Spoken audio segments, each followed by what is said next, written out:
Today on RoxomTV News, Iran retaliates, Hezbollah fires, oil routes tighten, and somehow Kuwait accidentally shoots down U.S. fighter jets, which is not exactly a recipe for global stability.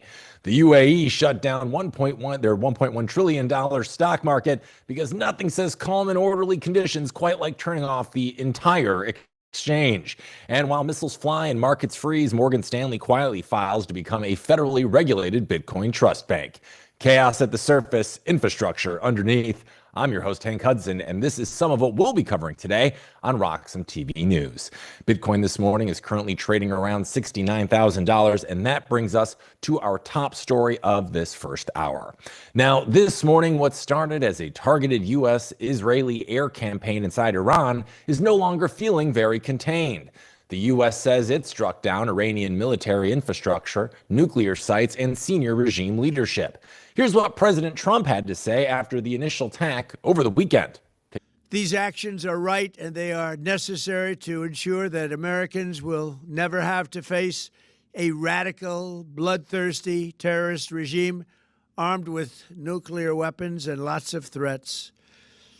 For almost 50 years, these wicked extremists have been attacking the United States while chanting the slogan, "Death to America," or "Death to Israel," or both. They are the world's #1 state sponsor of terror.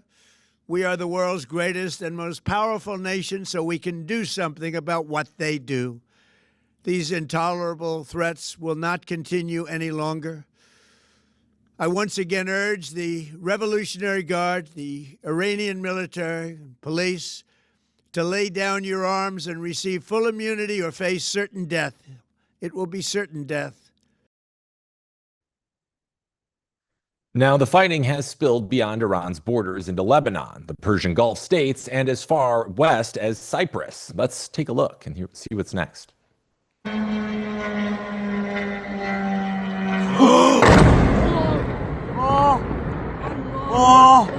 Allah.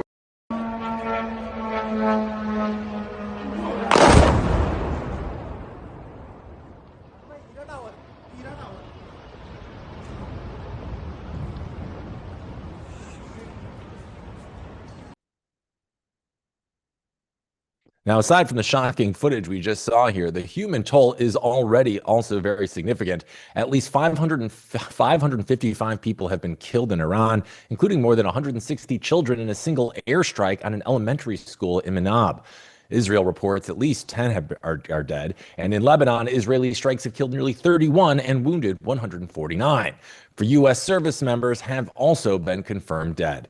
Iran responded forcefully, with the Revolutionary Guard saying it struck 27 bases across the region where U.S. forces operate, along with Israeli military and civilian targets. Missiles hit Tel Aviv, damaging at least 40 buildings, and Tehran's defense ministry made it clear there would be no mercy or forgiveness in taking revenge for the leader.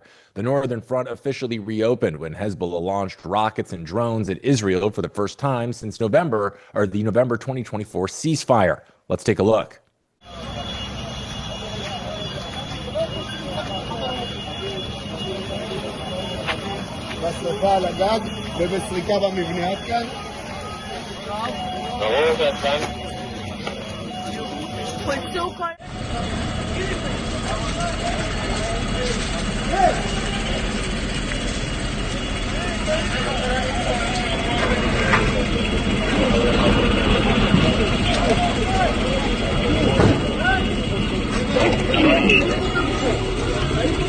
Israelis. I think that's what the calculation now is. Regime preservation. Could you get a more pragmatic figure presiding over this regime? Sure. Aaron, I just want to break in for a moment because we're looking at live pictures in the air over Tel Aviv, and obviously, as many people know or maybe don't know, there is an Iron Dome that Israel uses as its missile defense system, and we're seeing it working now. Following those attacks, the IDF said it is striking Hezbollah targets across Lebanon. Now, Hezbollah is operating on behalf of the Iranian regime, opening fire against the Israeli civilians and bringing ruin to Lebanon. IDF troops are prepared for such a scenario as part of Operation Roaring Lion and are prepared for an all-front scenario. Here's more from Prime Minister Netanyahu. Listen in. Our forces are now striking at the heart of Tehran with intense power, and this will only escalate in the days ahead.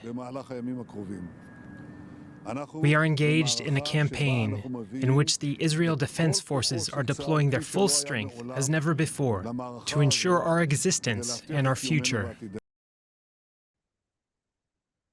And then the spillover reached EU-aligned territory when an Iranian-made drone had struck the runway at a British sovereign base in Cyprus. British warplanes scrambled, personnel were relocated, and the moment carried extra weight because it happened only hours after Prime Minister Keir Starmer approved U.S. use of British bases for defensive strikes on Iranian missile systems. Take a look. Our decision that the UK would not be involved with the strikes on Iran was deliberate. Not least because we believe that the best way forward for the region and for the world is a negotiated settlement, one in which Iran agrees to give up any aspirations to develop a nuclear weapon. But Iran is striking British interests nonetheless and putting British people at huge risk, along with our allies across the region. That is the situation we face today. Our partners in the Gulf have asked us to do more to defend them, and it is my duty to protect British lives. Now, in the Gulf, things got tense enough that Kuwait's air defenses mistakenly shot down 3 U.S. fighter jets during overlapping drone and missile traffic in crowded regional airspace. Take a look at this.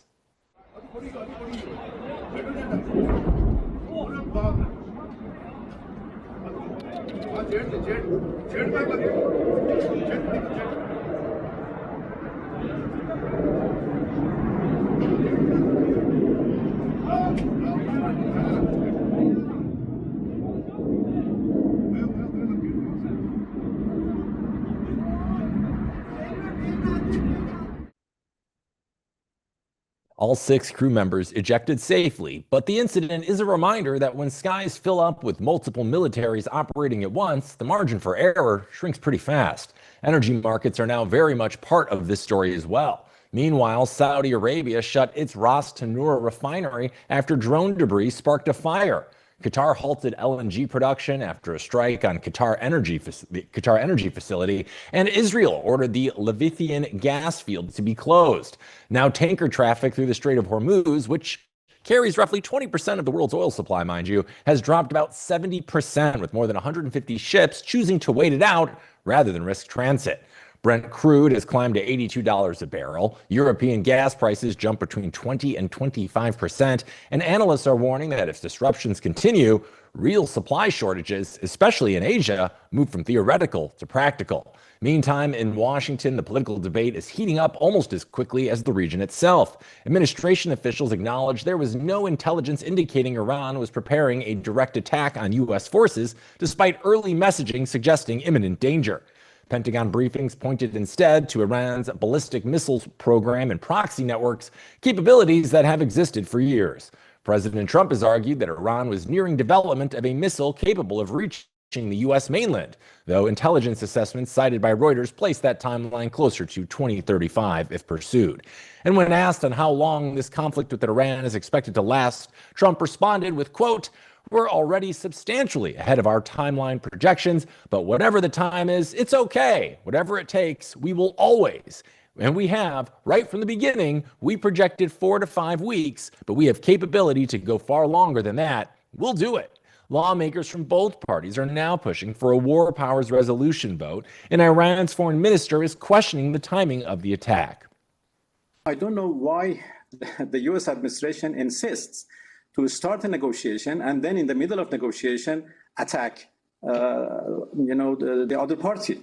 today happened exactly what last June happened.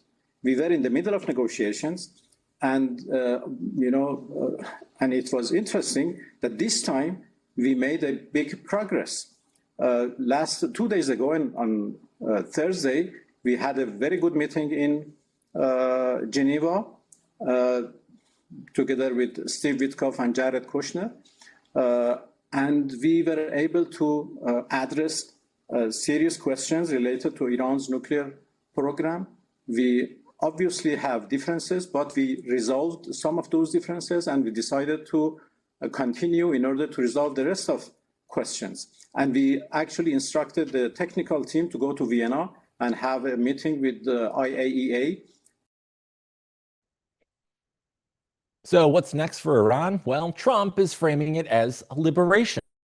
Take a look. I call upon all Iranian patriots who yearn for freedom to seize this moment, to be brave, be bold, be heroic, and take back your country. America is with you. I made a promise to you, and I fulfilled that promise. The rest will be up to you, but we'll be there to help.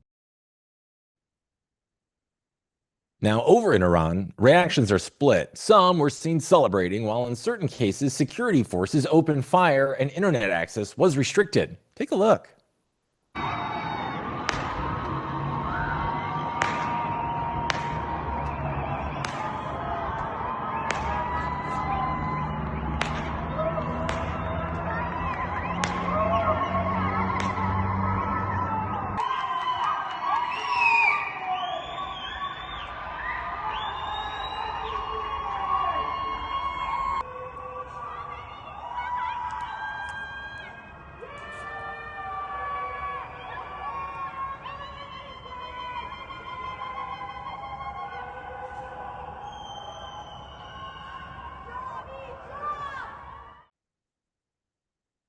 Now, history shows us that removing a leader does not automatically create stability, and what happens next will likely matter more than the opening strikes. All right, our next story is taking place in the United Arab Emirates today as regulators did something that tends to make traders stare at their screens and wonder whether refreshing the page will somehow help. They shut the markets down. So you see the Abu Dhabi Securities Exchange and the Dubai financial market, together worth about $1.1 trillion, were ordered closed for March 2nd and March 3rd after Iranian missile and drone strikes hit airports, ports, and residential areas across the UAE and the broader Gulf region. Nasdaq Dubai halted trading as well, and when exchanges close, liquidity does not gradually slow down, it stops. You can't buy, you can't sell, you can only sit there and think about your risk tolerance. Elsewhere in the region, markets that remained open reacted quickly, with Saudi Arabia's benchmark index dropping more than 4% at the open, Oman sliding around 3%, Egypt falling over 5%, and Kuwait suspending trading entirely. Circuit breakers are designed to prevent panic-driven collapses, and to be fair, they can serve that purpose, but they also highlight something fundamental about traditional finance that most people do not think about until moments like this. Access is conditional, and participation depends on centralized authority. If regulators decide the situation is unstable, the system pauses. That may protect investors from emotional stampedes, yet it also means billions of dollars in capital can become temporarily frozen mid-motion. And for those of you watching at home, even if Gulf equities are not part of your portfolio, this matters because global capital markets are tightly intertwined. Energy companies, sovereign wealth funds, multinational corporations, pension systems, they all move money across borders constantly. And when a $1.1 trillion region locks its doors for a few days, it sends a message. Liquidity often feels permanent. Moments like this remind everyone that it's not. We're taking a quick break here at RoxomTV News, but when we're back, we're going to be joined by Mr. Big Beat himself, Steven Orr, and the host of the Bitcoin Matrix podcast, Cedric Youngelman, to break down today's top stories. You won't want to miss it. They're two of the best in the biz, so stay tuned. RoxomTV News is going for a quick break, but we'll be right back with more after this.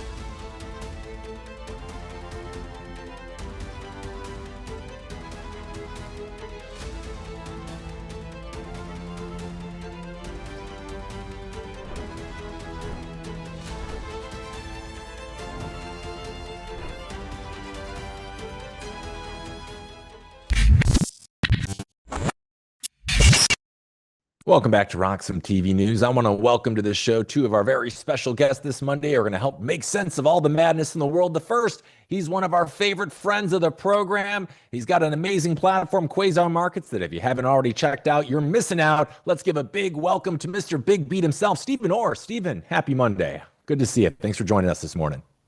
Be on the show today, Hank. Oh, the pleasure is all ours as always, Steven. And we got a special treat because we're welcoming in a third to our party this morning. He's the host of the Bitcoin Matrix podcast, Mr. Cedric Youngelman, everyone. Cedric, welcome to the show. It's so great to see you on a Monday morning. How are you? It's great to be here. It's nice to see you guys.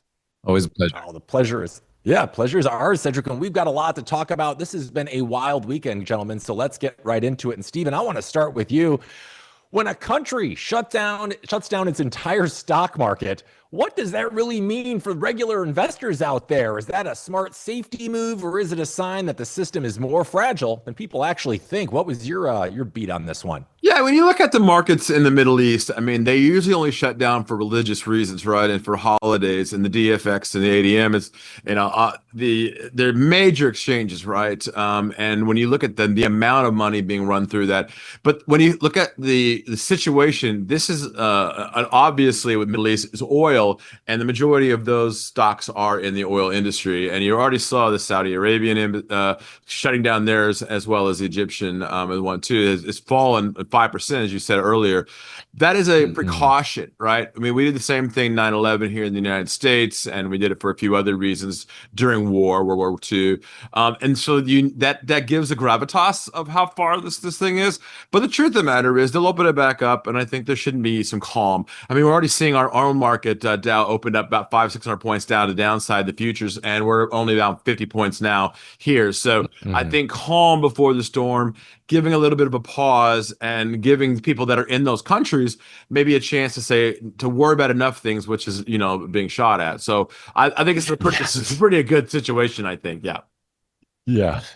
Cedric, I'd love to get your thoughts. What do you make of this situation? I know it's still pretty new, but I'd love to get your initial thoughts of what you're seeing here. Sure. I wasn't surprised that the UAE shut down the stock market after such an event like this.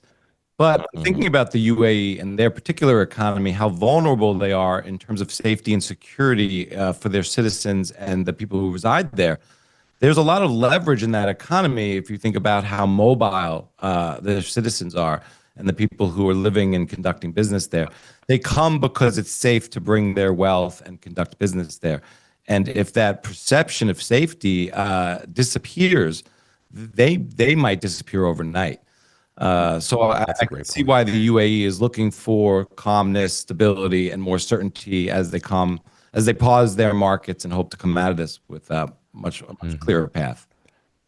Yeah, you make some really good points there, Cedric. And guys, this is one of those stories where we're here, we're home safe in America, and this feels like it's happening a world away because it is. But here at RoxomTV, we're reporting on the world news, but it's not just about reporting it. It's helping people understand how news across the entire globe, how that can affect them here at home. So, Steven, for someone who's watching in our audience who doesn't own stocks in the Middle East, but does own investments here in the United States, could something like this affect them indirectly, or does this mostly going to stay overseas in terms of the markets and investments for, Americans here? Yeah, I think it's a good question. I mean, anything that happens overseas always affects us here in the United States, especially when it comes to the Middle East, and especially oil. I mean, you're looking at oil right now at $71 a barrel of WTI. That's already affecting transport, right? That's already affecting the cost of gasoline. There is a situation right now that the refineries could get backed up at the Strait of Hormuz. It's not continue to be opened up. It's closed right now. And a lot of money is, as you just heard from Cedric talking about it, look, Abu Dhabi and that area has a lot of U.S. interest. Oman has a massive interest in it, and Riyadh obviously having a massive interest. So all of those places, and they are our friends. They are allies. And what we found was that Iran made one of the biggest mistakes ever by attacking people that might have been somewhat supportive of them. Right? Saudi Arabia said, "Well, we're going to stay out of this." Oman said, "We'll stay out of this." Abu Dhabi saying, "Hey, we got to do with this," and then all of a sudden attacking them, and not only attacking them, but they're attacking the hotels. Right. And that's a big situation. So Cedric's right. I think Iran might have made a very big boo-boo, as what the Iranian guards actually said. The leader, they said that we might have made a boo-boo. Actually, the words he actually used. So, yeah. So, look, I think the world is now coming together, and I think that's why you're seeing our own market coming back. And I think when they open the markets up, I think, look, I think the ADX will probably open up tomorrow. I don't think there'll be a problem with that. I'll tell you one thing that I do see is if this was really a serious situation, then you would have seen oil at $100 a barrel, not $70 a barrel. So the last time we saw this kind of upheaval, oil did jump to $82 a barrel. And then, of course, during Desert Shield, Desert Storm, you saw that happening, and you're not seeing that this time. So, nope, I don't think so. And I think the president made a very clear and very stern warning to the guard there, and he told the people of Iran to stand up, and we're here to help you. So the rest of the Middle East is saying we're right behind the president of the United States. So I think that you're going to see a different change here. Yeah, I think you might be right, Steven. And, guys, I want to kind of zoom back a little bit and kind of talk a little bit about the Bitcoin of it all. We are, here at RoxomTV, we're always trying to think in the world in Bitcoin terms. And Cedric, when people see markets get frozen like we are seeing, and they realize that access depends on permission, do you think that strengthens the argument for owning assets you control directly like Bitcoin? Do you think this could be another one of those instances that starts turning people's eyes to the orange coin? I'd love to get your thoughts. Well, I definitely think it demonstrates a very great use case for Bitcoin, but I don't think that it's going to turn the world or the masses to Bitcoin in this particular event. Maybe locals who are under extreme duress and thinking about, unfortunately, how hard it is maybe for them to get their wealth to another place right now if they haven't had put these measures in place. The idea of being able to carry your wealth across borders with 12 words or 24 words, just memorized, is an incredible tool. But I don't think it's going to be widespread adoption from this event right now, at least in the short term. Steven, similar question. Like, what are your thoughts? I mean, does this just continue? Is this another one of those moments that's just strengthen the argument for a decentralized method of exchange like Bitcoin? I mean, like Cedric said, I don't think this is going to necessarily make any big needle jumps in the near term, but I would hope that at least people are starting to see this and being like, what if this happened to me at home? Is there a solution? Do you think there's any merit to that, or am I just talking silly on a Monday? No, I think Cedric's completely right. I mean, look, we are agnostic about who owns Bitcoin. We want everybody to own Bitcoin, right? To say that it's a U.S. centric asset is asinine. It's a worldwide asset, but it makes it very easy to move money around, right? I mean, if you have dollars and you got it in a bank, and you've got reals and yen and everything else in your bank, it's kind of hard to move from bank to bank to bank because the bank's following that money. And in a situation with Bitcoin, it doesn't matter. That money's always in your hands, no matter where you're at. So that makes a very good case for having it. But is it changing the world? No, because oil is dollar centric. We know that, and we know that the movement of oil is also done. It's dollar denominated.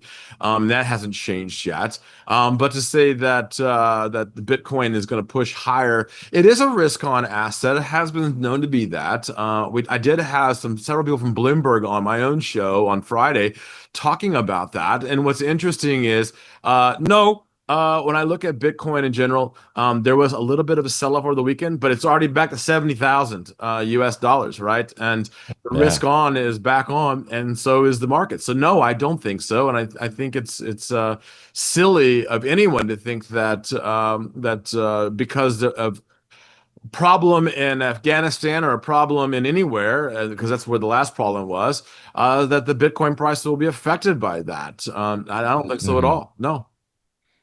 Yeah, we'll see. We did see that nice bump this morning. I mean, who's really to say what that was all about? I was expecting a weaker opening, but we even saw the stock market jump back, as you mentioned earlier. I think it was like 500 or 600 in the red, and we're like almost even last time I checked. So interesting developments here in the world, and we still got a lot to talk about, guys. But first, we're going to take a quick break because we just went from talking about the future of money. But when we come back, we're going to be talking about the future of tech and defense as OpenAI makes a deal with the Pentagon after Trump bans Anthropic. We got a lot to talk about, so stay tuned. More RoxomTV news coming your way after this. This is Alex. Alex spends most of his time thinking like a trader, still deciding what to do with his Bitcoin. While Alex waits for the perfect entry, this is Laura. She's watching the S&P drop. Everyone is suddenly a macro expert. She doesn't panic. This is Tom. No screens, no noise, no stress. While Tom focuses on his swing, his Bitcoin focuses on compounding. Because Bitcoiners don't want more dollars. They want more Bitcoin. I want more Bitcoin. The best move is letting your Bitcoin work while you plan the next one. Grow by Roxom. One currency, one place.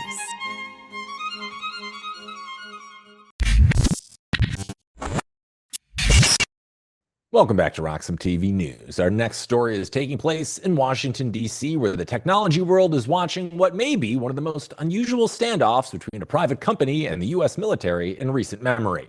Anthropic, the AI company behind the generative AI model Claude, has publicly rejected a Pentagon ultimatum that would have required it to allow unrestricted military use of its technology, including lifting safeguards designed to prevent Claude from being used for mass domestic surveillance or powering fully autonomous weapon systems.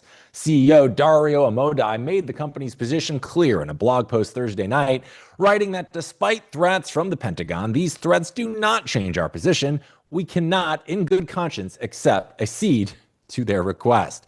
Now, that deadline was set for Friday at 5:01, and it was tied to a $200 million contract that Anthropic signed with the Department of Defense last summer, which made Claude the first frontier AI model deployed on the military's classified networks through a partnership with Palantir. Now, by all accounts, the Defense Department has been a strong supporter of Claude's performance, with some Pentagon users reportedly saying the system's restrictions have never been triggered. However, tensions boiled over after reports surfaced suggesting that Claude was used during a January operation to capture Venezuelan President Nicolas Maduro, raising questions about how the technology was applied and whether Anthropic's safeguards limited the Pentagon's desired level of integration. Defense Secretary Pete Hegseth explicitly demanded the company remove the restrictions and allow Claude to be used for all lawful purposes, leaving no carve-outs for autonomous weaponry or mass surveillance. When Anthropic refused, the Pentagon threatened to label the company a supply chain risk, a designation traditionally reserved for foreign adversaries, cancel its contract, and even invoke the Defense Production Act to compel compliance. Now, in response, President Trump ordered federal agencies to phase out the use of Anthropic's technology, effectively freezing the company out of government AI deployments while other firms move in to fill the gap. For viewers at home, this matters because it highlights a growing debate about who gets to decide how powerful AI systems are used, especially when national security and ethical concerns collide. So this isn't just a contract fight, it's a clash over principles, priorities, and the future role of AI in both warfare and civil society. Meanwhile, on Wall Street, while Bitcoin's price action continues doing its best impression of a flat line on a heart monitor, Morgan Stanley is quietly building infrastructure. You see, according to Bloomberg, the banking giant has applied for a national trust bank charter that would allow it to custody Bitcoin and other digital assets under direct federal oversight. The proposed entity, Morgan Stanley Digital Trust, would function as a federally regulated trust bank focused on safeguarding Bitcoin and crypto assets. If approved, it could directly hold Bitcoin for clients, execute transfers, and potentially offer services like staking within a formal U.S. banking framework. Now, this is not another ETF wrapper here, gang. This is core custody infrastructure. In Bitcoin circles, there is an old saying that bear markets are for building. This cycle, institutions appear to be taking that advice seriously. And while price chops sideways and retail sentiment fluctuates with every headline, large banks are laying down regulated rails that could support significantly larger capital flows in the future. From a freedom perspective, this development cuts both ways. You see, Bitcoin was designed as permissionless, self-custodied money, a system where individuals hold their own keys and remove intermediaries. A federally chartered bank holding Bitcoin on behalf of clients introduces convenience, regulatory clarity, and likely broader institutional participation. It also recenters custody within legacy financial institutions. And for some, that expands access. But for others, it reinforces why self-custody remains foundational to Bitcoin's original ethos. And for those of you at home, the takeaway is structural. Bitcoin is no longer operating on a single track. It is simultaneously scaling through sovereign individuals holding their own keys and through institutions integrating it into traditional finance. How those two paths will balance will shape the next phase of adoption. All right, I'm bringing the guys back. Steven, Cedric, first one here. Morgan Stanley's applying to hold Bitcoin inside a federally regulated bank. It sounds technical, but in simple terms, how big of a deal is it? Cedric, I want to start with you on this one. What are your initial thoughts on this story? I mean, I think things like this are huge in terms of building in a bear market, like you said. This is the kind of thing that I don't say hope for as Bitcoiners are hoped for, but if you were to look at 2025 before it started, what would be the kind of things you'd be optimistic? You know, the repeal of SAB 121, the rollout of SAB 122, banks starting to take or custody Bitcoin. I think that's big for the consumer market because that lends to the collateralization of Bitcoin, a credibility behind collateralization of Bitcoin, and it shows how it's pristine collateral.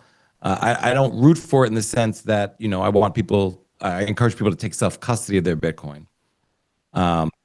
Right. But I think that so going into 2026, how could you not be optimistic, though, in terms of infrastructure being built out? That's my main regarding Morgan Stanley. No, those are all great points, Cedric. And, you know, Big Beat, I'd love to get your thoughts as well. Are you feeling like Cedric and I, are you so excited you also just can't hide it? Or where do you land on this one? You know, look, Hank, it's kind of like what Gandhi said, you know, at first they hate us and then eventually they join us, right? Look, the fact that Morgan Stanley, who was definitely against crypto at the very beginning, now starting a bank, this gives those people at Morgan Stanley a little more comfort and feeling, okay, look, if I have Bitcoin, I'm with Cedric. If you're going to own it, self-custody it, right? But there are those that still won't do that, and they want to have some clarity, some understanding of Bitcoin itself. So, okay, fine. I'll send my Bitcoin to Morgan Stanley, and if you lose, it's on you, not on me. Well, we all know how that works, but this also gives Morgan Stanley the ability to lend. This gives them the ability to make money off it. So all of a sudden now institutions around the world are now becoming a little bit more tighter because Morgan Stanley is not just a U.S. entity. It's an international bank, right? And so all of a sudden, hey, if this bank is going to do it, then the rest of banks will start following suit. So you're going to start seeing a lot of the institutions. They've already realized, hey, if we don't get our butts in gear, we might lose out to this. So this gives clarity to a lot of people without needing clarity through the Clarity Act, Genius Act, all the other things. Right. This is telling IRAs, 401k companies, this is telling companies, hey, you know what? All right, if they're going to say yes to this, I'll say yes to it too as well, and I'll join it. And that gives more people the access to Bitcoin, and ultimately the price will push back up. You've already seen 3 dips now in Bitcoin. They're all been bought back up, including Mr. Saylor himself. So you know what? I've always said I don't want Mr. Saylor himself being his own bank. I don't want this bank of MicroStrategy. We need other banks involved. So look, Morgan Stanley is taking some advantage of this and saying, I'll be part of it. Watch JP Morgan right behind this doing the same thing. Watch others, big master banks doing the same thing. And if you start to see even bigger banks around the world, like Matsushita Bank and Bank of Tokyo and HSBC and Deutsche Bank, oh my goodness, the whole world then automatically joins the rest of us in the orange pill, right? Yeah. Yeah, I mean, like you mentioned, Steven, you know, this might not be government policy per se, but this is one of those signals that really lets us feel like the trains are still moving in the right direction right now. And, you know, Cedric, you're one of the most trusted voices in the Bitcoin community. I would love to know, how is this different from Bitcoin ETFs that we've seen before? And why should viewers kind of care about that difference? We'd love to get your take on that. Well, this is much different for the consumer. That you can withdraw your Bitcoin from Morgan Stanley right now. You can't withdraw your Bitcoin from the ETF in the form of Bitcoin. You just retrieve it in cash, and there'll be a tax transaction. So I think it's much different in that sense. And you could borrow against your Bitcoin directly rather than borrow against your securities in your ETF through sort of a personalized secured loan. So I think it just has huge implications for the market. Sort of what Steven was saying. I think that, you know, this sort of indicates to the broader market institutions and retail that, you know, 1%, 2%, 3% allocation, it makes sense. There's less sort of personal risk, reputation risk, career risk for the individuals making this decision for themselves, their families, and the entities they represent, whether it's corporations or like high net worth individuals or family offices. So I think it's a huge signal to the market, about where Bitcoin is. But there's also talks about Bitcoin growing up. It's evolving. It's 17 years old now. It's a late teenager becoming a young adult. So this gives Wall Street a lot more control over the market price in dollars, and centralization of custody. So there's definitely pros and cons to this in yin and yang. Yeah, and I think something you mentioned that's important is it almost kind of gives more institutions and people permission to get into Bitcoin, because you never want to be that first adopter that's wrong, but if you start seeing it works for other people, it's a lot easier psychologically to make that leap.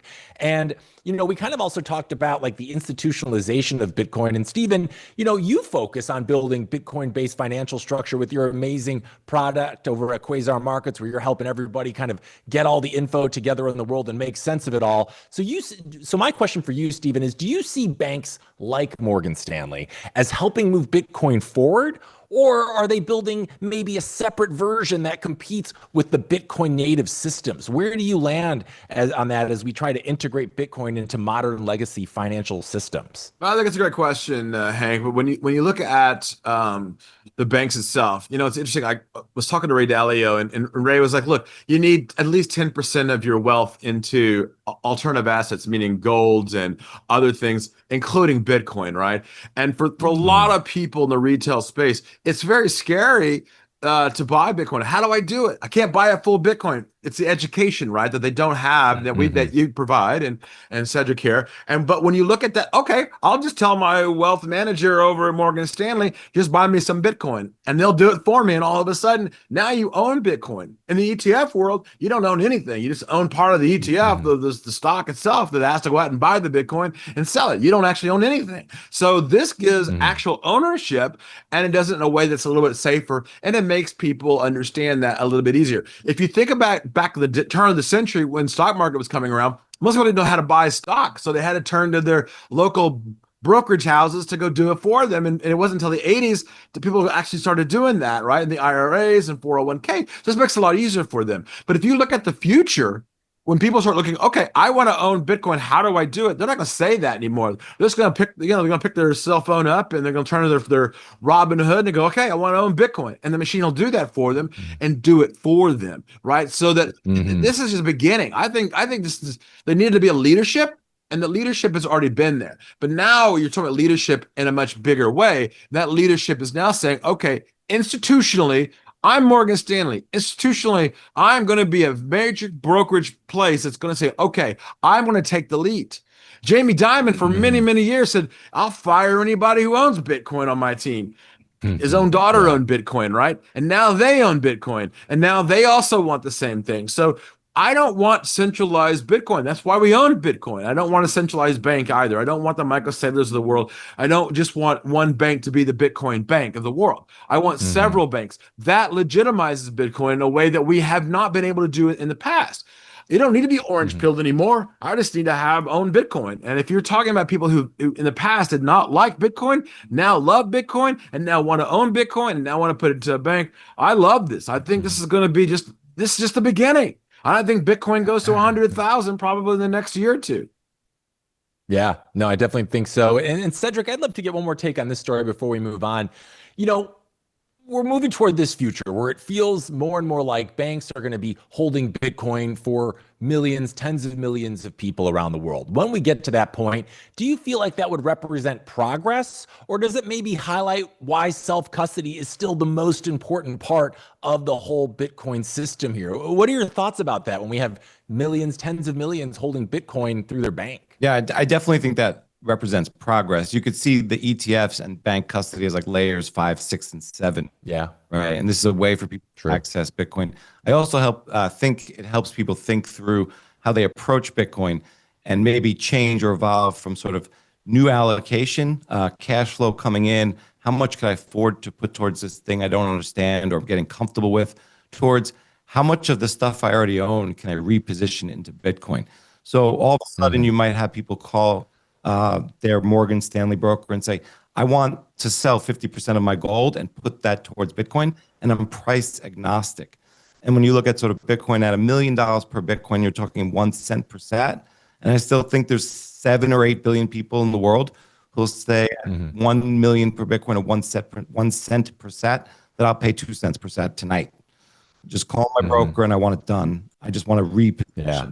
So in terms of allocation and how people think about their total wealth, I think this is another notch in sort of the way people are, their paradigm is shifting towards Bitcoin. Yeah.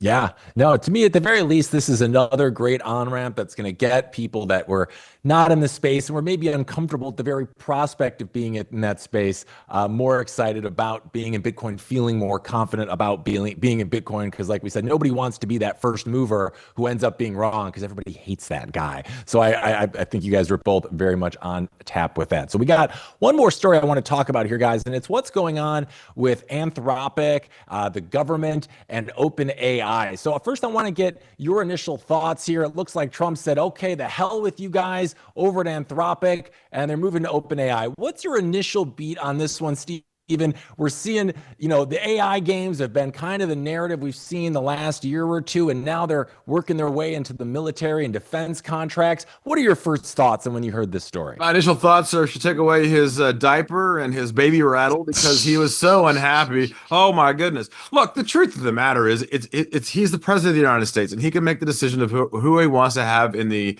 military or in any. I mean, as president of the United States, you are the chief executive of the whole government, right? So, writing up EOs based on your thoughts of the day is like adding Twitter to how you feel about what's going to next to do. Look, Anthropic, whether it's OpenAI, and I like Sam personally. He's a great guy, and Dario's an amazing person too as well.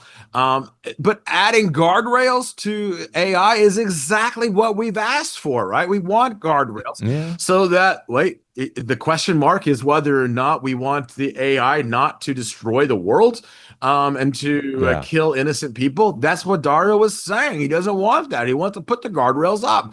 So good for him. I like that idea. Sam's like, well, you know what? I need money, so I'll go ahead and do it. And that's what happened.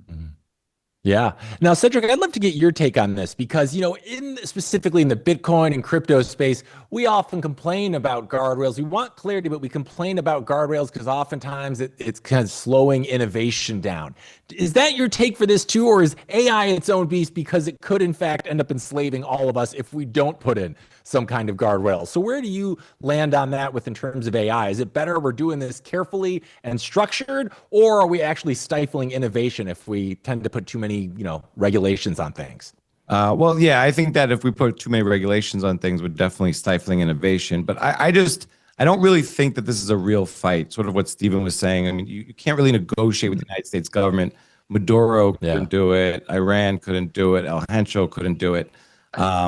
You're not Sam Altman going in there and negotiating one-on-one with the Pentagon. If they want to use your technology, they will. I think this is more or less cover. They want to use every company's technology. They want access to it. They want to put their own back doors into it. They don't want guardrails on it. That's right. I think there's a lot of cover to make society feel like they are putting guardrails, that there's finessing and negotiation around this technology and the deployment of it. I think the U.S. government and the Defense Department, Department of War will do what they want with this technology, and it's probably been using it for a long time. So I don't really believe in I think this is negotiations and sort of just working with the public on this issue. I do think that there's a lot of potential for AI to go off the rails, though. I don't know how it's going to be managed. I don't believe that this is the process for managing it per se, but agreed. Yeah, it's hard to know, because if you're not stringent enough with it, I feel like we're just going to reach like it's a flip of the switch, and then things get really messy really fast. And certainly nobody, wants to get to that point of things. That's how I think Terminator 2 probably started. So we want to make sure we're staying away from that, guys. And sorry, my prompter is just moving around everywhere this morning. So last question, I think, on this story for you guys, when it comes to AI and like the crypto space specifically. Let's move away from the government for a second.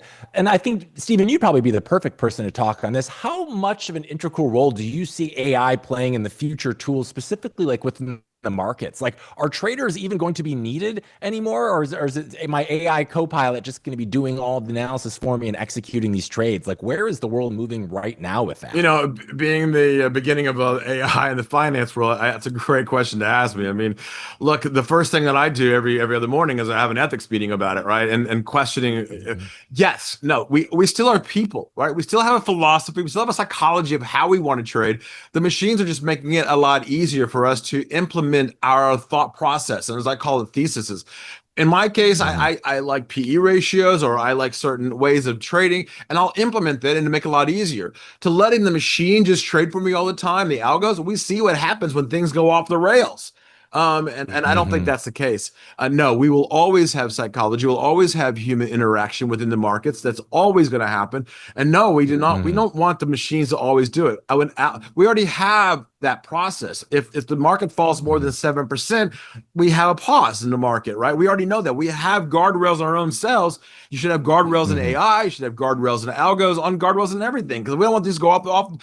If we don't, then we have to shut down the exchanges like they did overseas. We don't want that. We want to have a very quality AI, a very quality algo, and we want machines to work correctly, the way they're supposed to work. And I agree with that. But when you let the machines do all of the work, then that's when they do all of the work. And then that makes a market that doesn't really even work for anybody. It may make mistakes, and it does. When you have algos just running off of tweets or running off of social sentiment, we know that there are mistakes being made, and that algo has to correct. And guess who does the correction? Not the machine, humans. So there'll always be a chance, an opportunity for humans to make those mistakes, but we always correct our mistakes, whereas sometimes the machines don't correct those mistakes.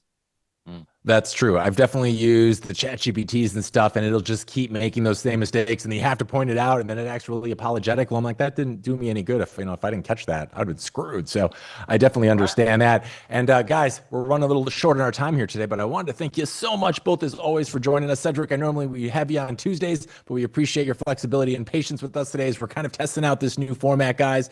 Always a pleasure. And both of you have your own amazing platforms that I very highly suggest everyone in our audience check out. First, Cedric, you do a lot of things. You're a man of many talents and interests, but you have an especially amazing podcast called the Bitcoin Matrix Podcast. Tell our audience, if they haven't already checked it out, where can they find it, what it's about? Because it's one of the best ones out there, and they need to take a look if they haven't already. Well, thank you, Hank, for the kind words, and I always love coming on your show. You can find the Bitcoin Matrix anywhere you listen or view your favorite podcasts on YouTube, Rumble, X, etc.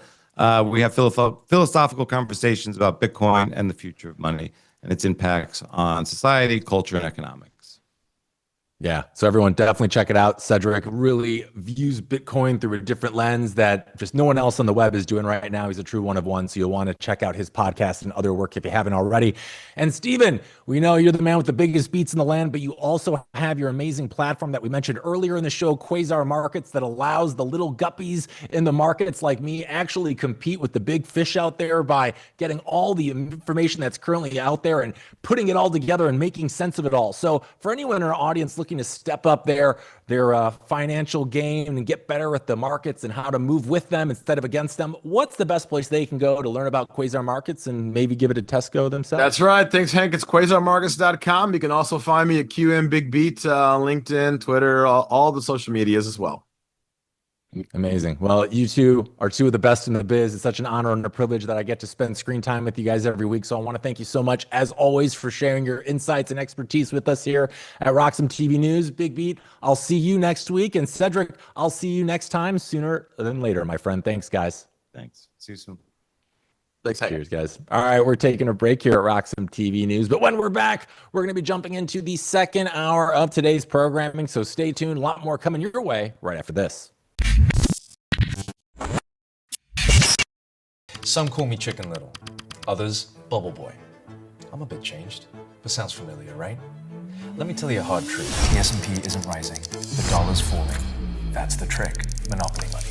It's ice melting by the second. Your savings, your salary, your time. Worth less every second. Everyone's using the wrong measuring stick. Switch the denominator. Price the S&P into Bitcoin. Hard, fixed, unprintable. Suddenly your unstoppable index is collapsing. And while you cling to dollars, well, Wall Street already switched. Before, you needed two brokers. Still getting my ninja bonus though, right? Plenty plenty of spreadsheets, and my quant... I hate this part. I was right, and I'll be right again. If I were you, I'd thank me. You know my name's Dave, right?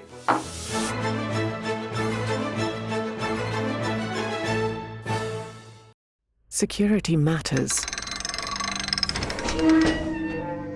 Zappo Bank. The only way to bank your Bitcoin. Apply now at zappobank.com.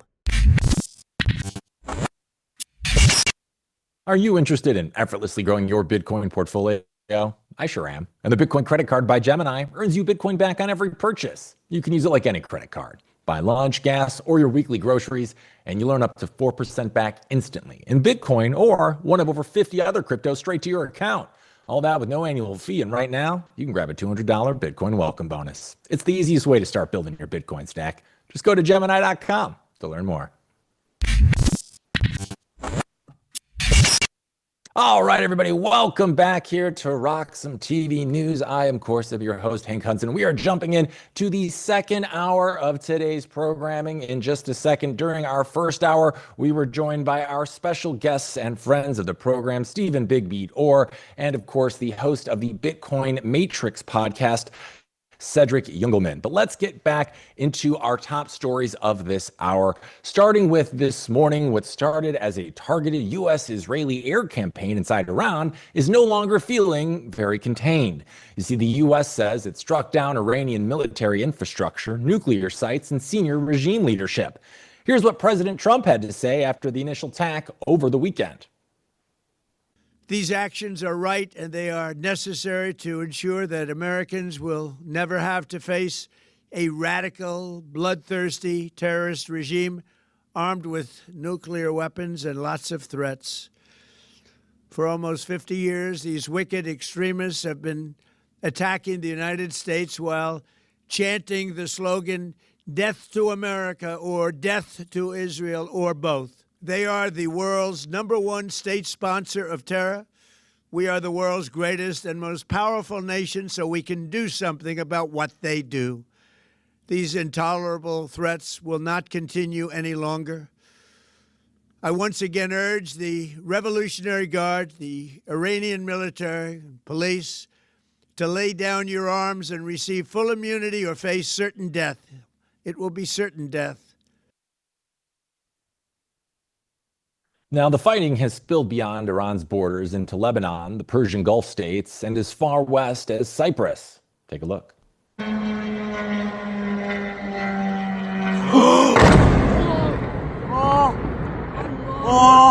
Allah.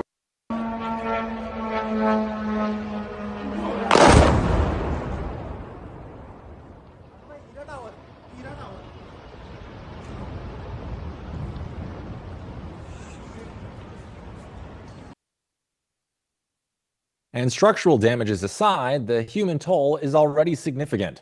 At least 555 people have been killed in Iran, including more than 160 children in a single airstrike on an elementary school in Manab. Israel reports at least 10 are dead. In Lebanon, Israeli strikes have killed 31 and wounded 149. 4 U.S. service members have also been confirmed dead. Iran responded forcefully with the Revolutionary Guard, saying it struck 27 bases across the region where U.S. forces operate, along with Israeli military and civilian targets.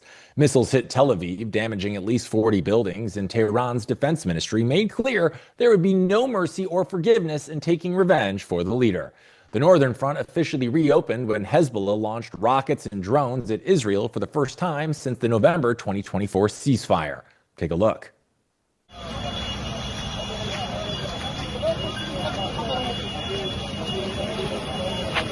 בשריפה על הגג ובסריקה במבניות כאן. ברור, בטח.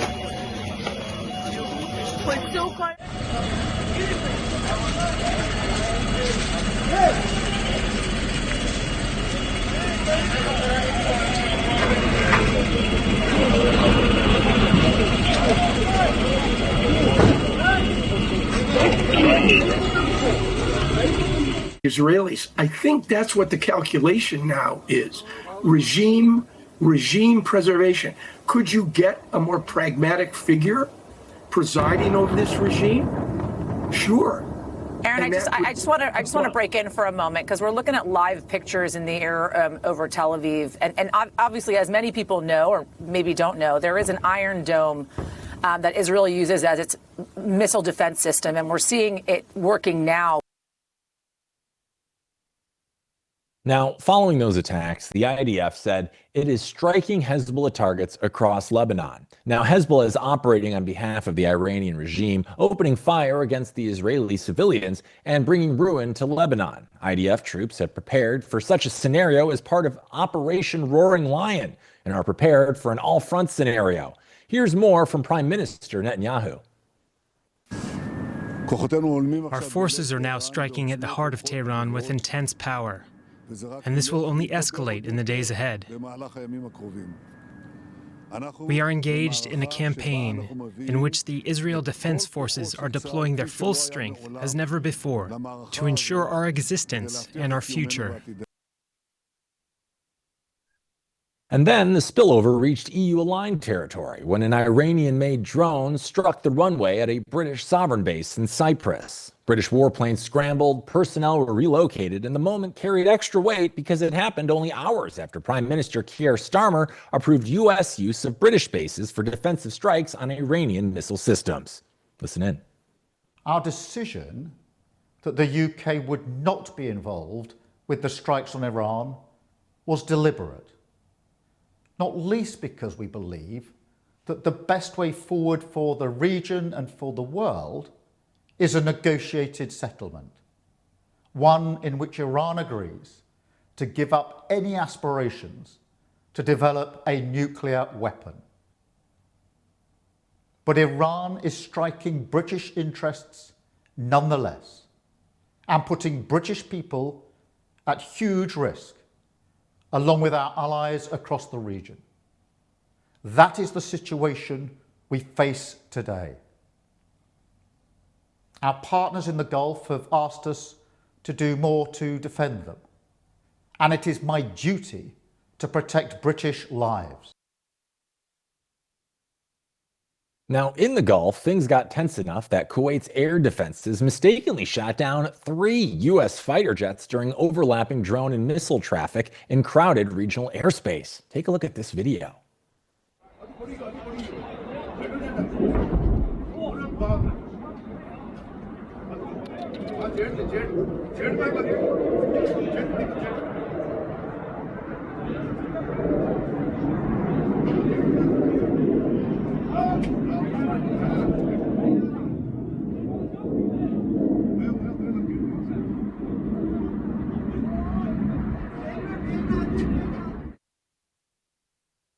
Now, thankfully, all 6 crew members ejected safely, but the incident is a reminder that when skies fill up with multiple militaries operating at once, the margin for error shrinks pretty fast.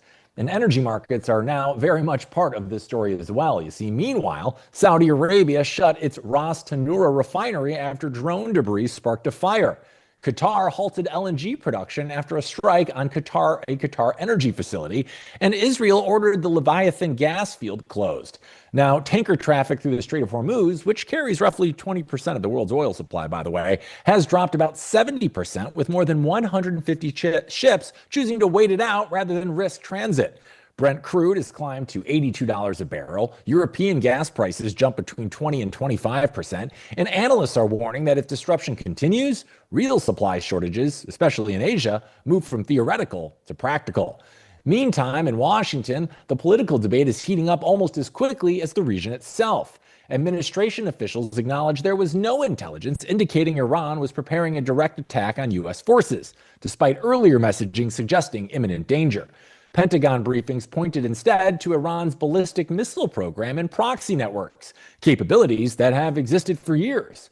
President Trump has argued Iran was nearing development of a missile capable of reaching the United States mainland, though intelligence assessments cited by Reuters place that timeline closer to 2035 if pursued.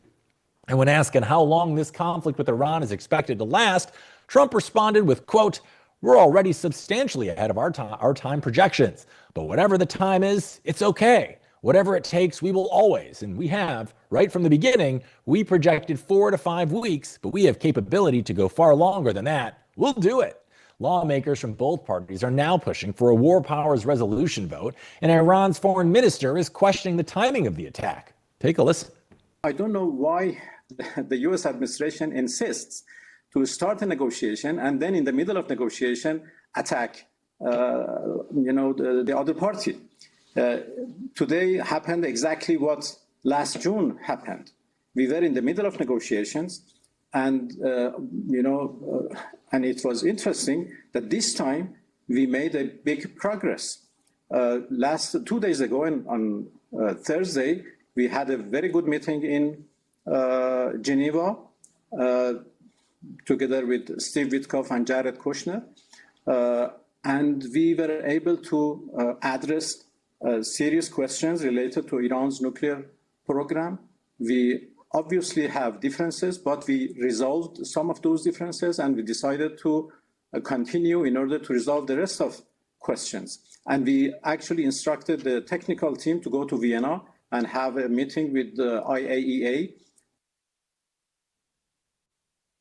So what's next for Iran? Well, Trump is framing it as a liberation. Listen in. I call upon all Iranian patriots who yearn for freedom to seize this moment, to be brave, be bold, be heroic, and take back your country. America is with you. I made a promise to you, and I fulfilled that promise. The rest will be up to you, but we'll be there to help. In Iran, reactions are split. You see, some were seen celebrating, while in certain cases, security forces opened fire and internet access was restricted.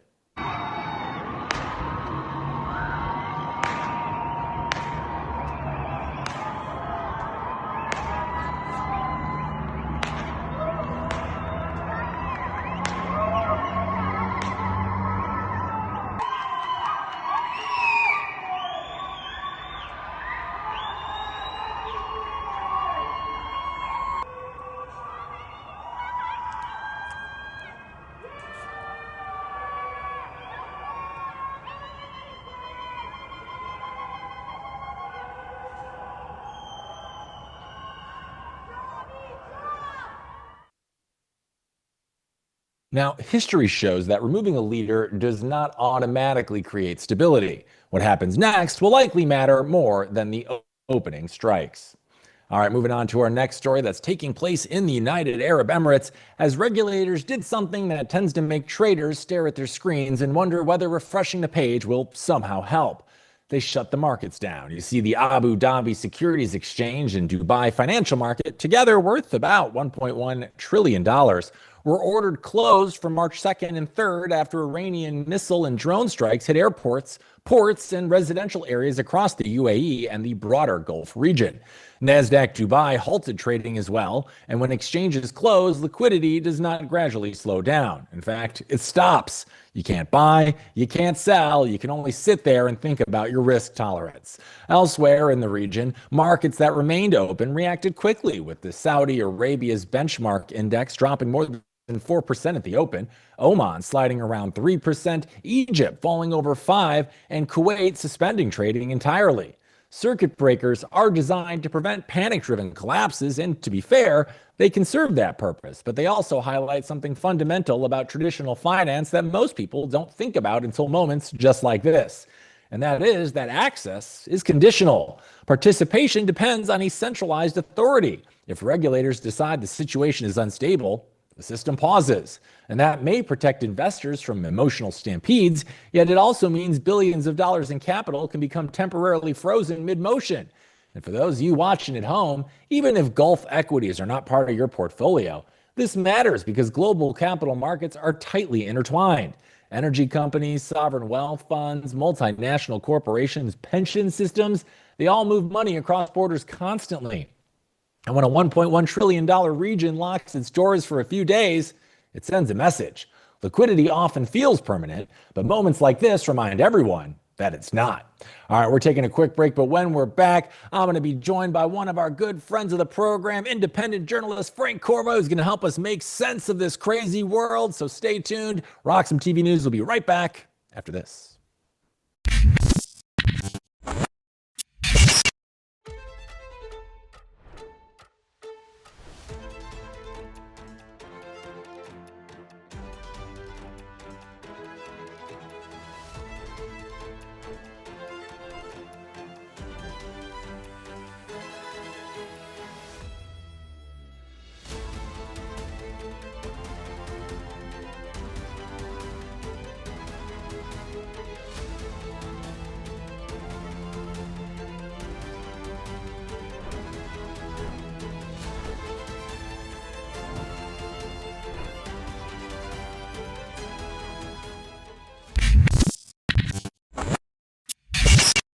All right, welcome back to RoxomTV News.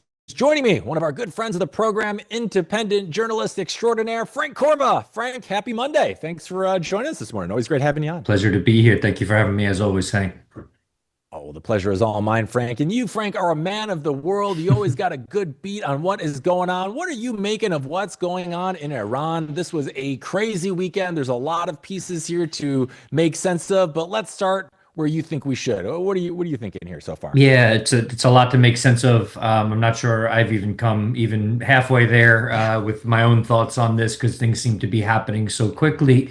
But last week was sort of an intense week. I've been in touch with Iranian activist and someone who was imprisoned by the regime, Zia Saad. And I was at dinner actually with Masa Alinejad, who's the leading female voice, at least in terms of activism against the regime in Iran. She's the person with the big hair that I think you've seen yelling on CNN and Fox and other news outlets. So I was at dinner with her on Thursday, which was quite interesting. This was right before everything happened. A lot of my input has come from these two people who are not necessarily big fans of the regime. And I think it's, there's multiple reports of this and different stats, but it looks like over the course of the last 2 decades or so, you've seen about 40,000 people murdered by the regime.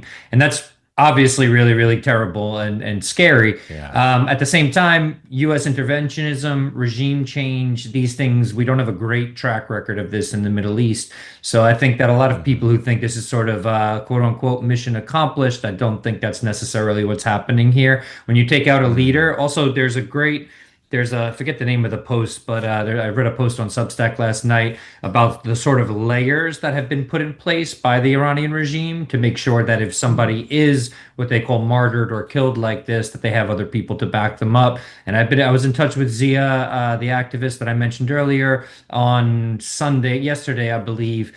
And he just said, this is just the beginning. He is optimistic that the Iranian people will fight at this point, and we're seeing at least some reports of that on social media, that they're willing to literally fight in the streets with the IRGC. But we've seen over and over again in Iran, people take to the streets in a very impassioned way. Obviously, this is a little bit different this time with the supreme leader having been killed, but all I could say is that I don't know what comes next. I'm not always a big fan of sort of violence in response to violence, but this is not about me. I think it's about the Iranian people who want freedom. And I think at this point, we could sort of just pray that we don't see a lot more violence and that Iranians do what is within their power, if the majority do not want this regime in charge of them anymore, to do what they can to try to facilitate some sort of peaceful transition of power. But I think we're far from that right now. And I'm not positive that Trump's projection of this all being done within the coming weeks, whatever he thinks is going to happen, is necessarily going to be the reality. I mean, to be fair, he was spot on about solving the Ukraine-Russia war his first day in office. So who knows? I mean, extrapolate that out. This could be going on for decades if we go that same route based on his time predictions. A lot to unpack here, though. So one thing I want to talk about here, Frank, is, first of all, you mentioned about kind of like a succession plan the Iranians seem to have in place. I believe I read something this morning. Didn't they say like the next Ayatollah who was supposed to succeed Khamenei, I think might have been reported killed in the attacks already? So they're having to go to like the next guy up Have you heard anything about Yeah, that? I haven't seen the full list of who's been killed, but I have heard there's been rumors of that the person that would have taken over has also been was also killed in the attack. But I believe from what I've read, there are 4 to 5 levels of people that they can tap into, and my guess is that all of those levels were not all of the people from those levels were not killed in the attack. So I wish I actually had it handy, but it's a great piece on Substack about this. If you Google Substack Middle East, Iranian government, it gives a really good overview of this. I don't think there's too much of this on Substack, so it should be relatively easy to find. But there are many levels, I think, and they were sort of built in the event of a situation like this. So the resilience of the regime, obviously, it's being tested right now. We just don't know how deep it runs and what they're willing to do to basically continue this fight until the end. Yeah, it sounds like Iran's playing their own version of that show Lone Survivor with Kiefer Sutherland, where he was like the lowest person at like the White House, and I think the White House or the Capitol building gets blown up and he's president. It kind of sounds like what's going over there right now. Yeah. And we talk about this, right? We talk about Iran, but here in America, right, this feels literally a world away to us. So, when we're here at RoxomTV News, we're always trying to do our best to inform people about the world, but not just inform them of what's happening, but why they should care or how it might actually impact them. And with this happening all the way over in Iran, Frank, for viewers of ours that are watching this at home, they're probably asking like, okay, there's stuff going on in Iran, but like it's all the way over there. How does this affect me? So my question for you is like, what do you think? How could this show up for the average American in other ways? Is it really as simple as like gas prices? We're all going to see the pump is going to be $1 more expensive in the next couple of days, or how do you see this could permeate over to the average American's life and kind of demonstrate why they should be paying attention to something like this? Yeah, it's a really important question. And I think gas prices, maybe that's just the tip of the spear or the beginning of the issue. Worst case scenario, I don't even like to say these things out loud or say this thought out loud, but obviously World War III, are we in the middle of a global sort of war around this issue? I think many people, I'm not the first to float that idea. I think many people are quite worried about that, and that will engage obviously the United States, our allies, the entire world, or the countries, the Russias of the world, the Chinas of the world, and it's obviously I don't think anybody really wants that. I think the other thing is that for those that are maybe part of the MAGA scene, Trump very much promised to be the president of peace. No more new wars, no new conflict. And we're seeing that this is not necessarily the case. And I think one of the things that first came to mind here was, okay, maybe this will be kind of quick like Venezuela. Like, okay, the leader has been taken out. Delcy Rodriguez in Venezuela, the acting president, seems to be playing ball with the United States, so there's no real continued conflict there. I was actually with Leopoldo Lopez, one of the Venezuelan opposition leaders, at that same event on Thursday in New York, and I asked him, I just said, like, are people hopeful in Venezuela? Yes, it was great. Thank goodness Maduro was gone. Leopoldo actually filmed a video with the activist I mentioned earlier, Masa Alinejad, who's part of I think she's the president of World Liberty Congress, the organization that Leopoldo Lopez started to bring together leaders and activists from around the world who want to fight the dictators in their countries. And Leopoldo, with Masa, they both seem to think what happened in Iran is a very good thing. I just get the sense that the situation is different on many, many levels. This was the supreme leader, which means this was a religious force in the region. So this goes beyond boundaries. This is going to offend people of the Muslim religion. But to bring it back to your point, what does that mean? Well, it means we probably see continued war in the Middle East, which is going to cost the United States. It's going to cost, even if it's not the United States directly, the United States is going to be supporting Israel further, whether that's providing weapons, bombs, all of this stuff. And again, we're already looking at currency debasement here. We're looking at people struggling with affordability, with people, wondering when certain issues like, right now the job market is kind of cold in the United States, when these things are going to become the focus versus another new war, something people were promised wasn't going to happen. Yeah. And really quick, Frank, they're telling me I want to move on, but I got to ask you one quick question here, because there's so much going on in the world right now. When we see these huge events happen, I can't help but think of one question, and that is, what about the Epstein of it all? Because we've seen what is maybe the biggest news story, or should be, in the last couple of decades.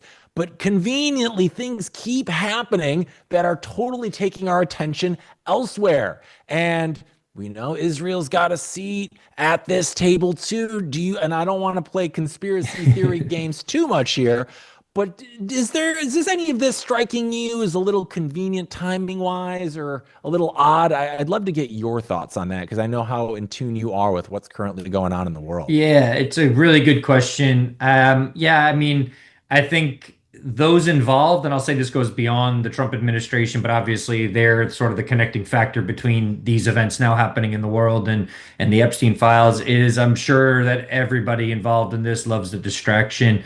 I'm actually I actually don't mind when people put on tinfoil hats because it's I think the last few weeks, months, years have proven that those people were right, and there was plenty of these conspiracy theories, quote unquote, that ended up really being true.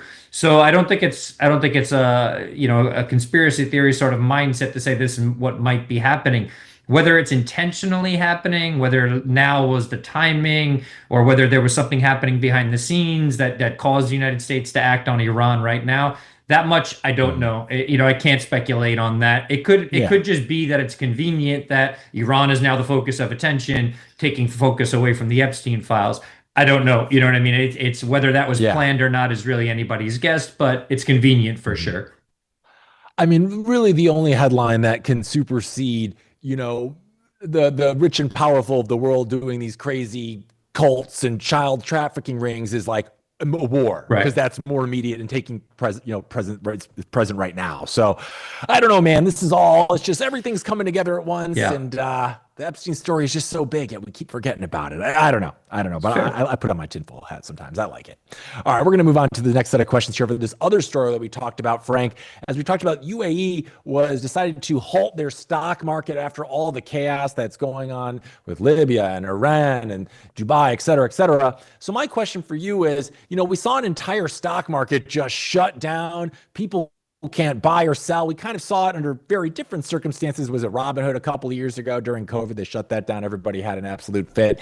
So my question for you is, when they do that, is that actually meant to protect investors, or is that just kind of, I don't know, or is that something else? Because it seems unfair. I don't like when they stop the stock market. It seems fishy. What is your beat? Yeah, I mean, over there? What went on with Robinhood is just straight up criminal. That was when they stopped the one side of the trade in the GameStop trade. I think that's what you were referring to. Which it was GameStop. Yeah, just a nightmare. Really seemed like they were protecting the bigger players and not letting the little guys win against Wall Street in that scenario. With this, I can't say I can't say it's the exact same thing.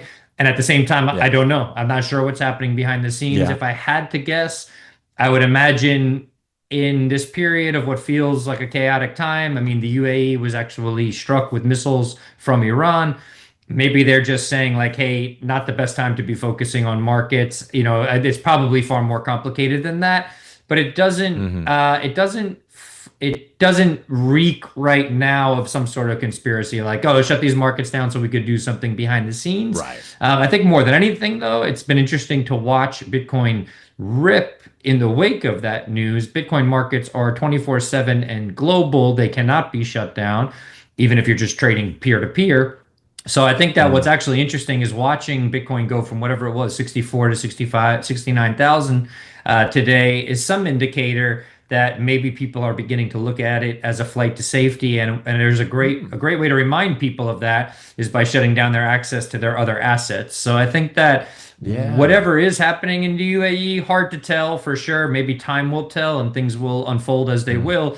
But at the same time, we are seeing money flow back into Bitcoin, which means people might be looking at it as a sort of safe haven or place to store wealth outside of the system during a conflict especially.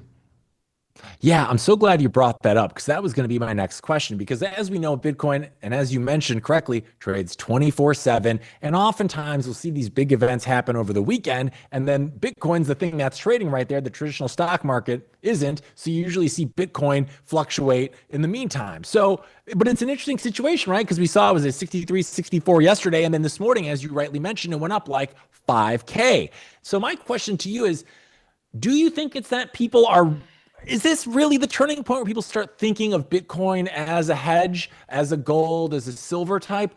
Or do you think maybe it had something to do with, hey, like you mentioned, they're closing the banks. You can't close Bitcoin.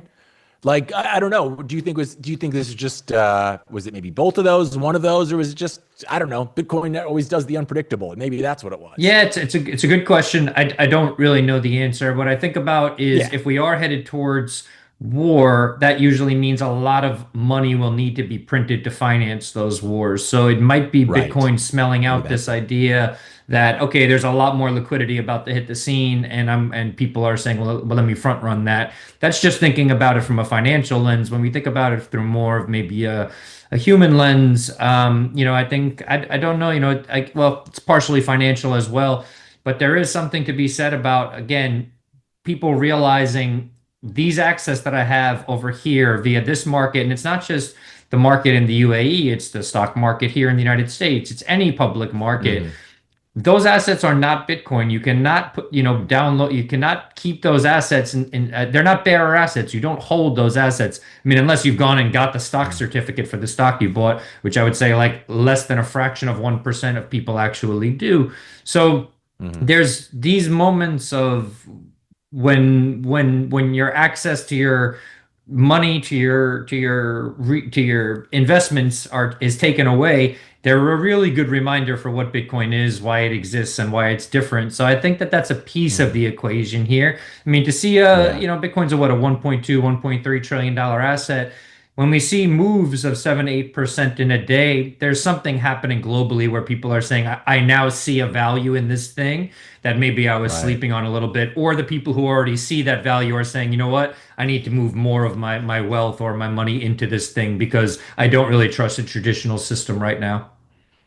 Yeah, no, you made some really excellent points there, Frank. And one that really hit me and I didn't even think about till now. Like, I was initially thinking, oh, maybe people are putting Bitcoin in the money as as a hedge, as a safe haven in this situation. But you made a point that I thought was even better, was that, maybe that's a signal from the sharps out there that, hey, maybe this is going to be a lot bigger of a thing than we realize. Maybe they are going to have to really turn up the money printer. And maybe that's what we're seeing there is a reflection of people expecting that. And that didn't even cross my mind until right now. And that makes all the sense in the world. That kind of scary though, right? That's kind of a scary signal. We see Bitcoin jump when I was expecting to see us below 60 this morning based on this weekend's events. But to see the opposite of that is a really interesting signal and sign that you I think, correctly picked up on. So I'll be very curious to see how this goes. This is one of those situations I hope I'm wrong about this. But as a Bitcoiner, I guess, it could be worse. So we'll see. All right, we got more to talk about, Frank, but you and I are going to take a quick breather.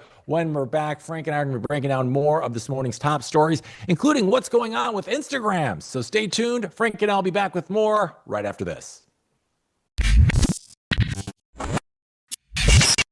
This is Alex. Alex spends most of his time thinking like a trader, still deciding what to do with his Bitcoin. While Alex waits for the perfect entry, this is Laura.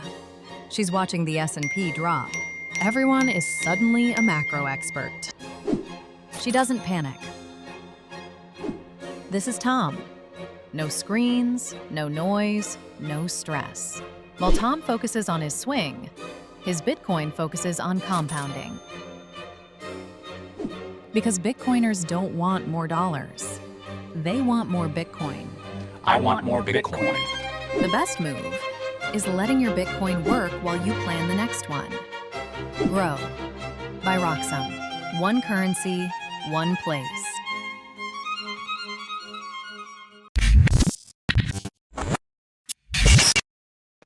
Welcome back to RoxomTV News. Our next story is taking place in Washington, D.C., where the technology world is watching what may be one of the most unusual standoffs between a private company and the U.S. military in recent memory.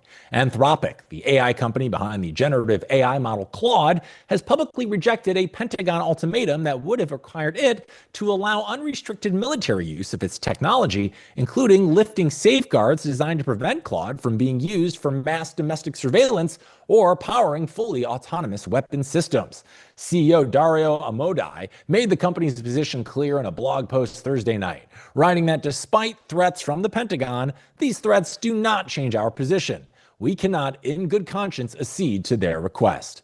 Now, that deadline was set for Friday at 5:01 Eastern Time and was tied to a $200 million contract that Anthropic signed with the Department of Defense last summer, which made Claude the first frontier AI model deployed on the military's classified networks through a partnership with Palantir. Now, by all accounts, the Defense Department has been a strong supporter of Claude's performance, with some Pentagon users reportedly saying the system's restrictions have never been triggered. However, tensions boiled over after reports surfaced suggesting Claude was used during a January operation to capture Venezuelan President Nicolas Maduro, raising questions about how the technology was applied and whether Anthropic's safeguards limited the Pentagon's desired level of integration. Defense Secretary Pete Hegseth explicitly demanded the company remove the restrictions and allow Claude to be used for all lawful purposes, leaving no carve-outs for autonomous weaponry or mass surveillance. When Anthropic refused, the Pentagon threatened to label the company a supply chain risk, a designation traditionally reserved for foreign adversaries, cancel its contract, and even invoke the Defense Production Act to compel compliance. In response, President Donald Trump ordered federal agencies to phase out the use of Anthropic's technology, effectively freezing the company out of government AI deployments while other firms move in to fill the gap. For viewers at home, this matters because it highlights a growing debate about who gets to decide how powerful AI systems are used, especially when national security and ethical concerns collide. So this isn't just a contract fight, it's a clash over principles, priorities, and the future role of AI in both warfare and civil society. Changing gears, Instagram announced that it will begin notifying parents when their teenager repeatedly searches for terms related to self-harm within a short period of time. The alerts will go to parents enrolled in Instagram's supervision tools delivered by email, text, WhatsApp, or in-app notifications, along with suggested guidance on how to approach what is understandably a difficult conversation. Instagram says it already blocks self-harm content from appearing in teen search results and redirects users to helplines. Now, this new feature is designed to flag when a teen keeps trying anyway. You see, triggers include direct terms like self-harm and other ones, as well as phrases that suggest a teen may want to harm themselves. Meta declined to specify the exact threshold, saying that it only requires a few searches within a short period of time and that the company erred on the side of caution, acknowledging that some alerts may not indicate real danger and adjustments will be made based on user feedback. The rollout begins next week in the United States, the United Kingdom, Australia, and Canada. Meta also says it is building similar alerts for when teens try to engage its AI assistant in conversations about self-harm or other things, as concerns grow about chatbots becoming emotional stand-ins during crises. The timing here is very notable. You see, Meta is currently facing multiple lawsuits, including trials in Los Angeles and New Mexico, over allegations that its platforms are designed in ways that harm minors.